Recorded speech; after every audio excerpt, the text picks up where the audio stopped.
কি চাই বলো, আপনাদের দাবি কি? আমি এর আগে ধূপগুড়িতে গেছিলাম, যেটা পারবো না আমি মিথ্যে কথা বলি না, আর যেটা কথা দিই কথা রাখি। প্রথমত আজকের যে সভা হলো, সোনাক্ষী মশলা কোথায়?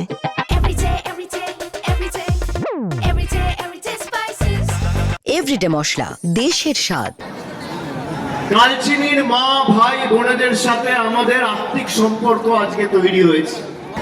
আপনাদের দাবি এখানে পুরসভা এবং হাসপাতাল হবে, পুরসভাও হবে এবং অগ্রাধিকার দিয়েছে দাবি করা।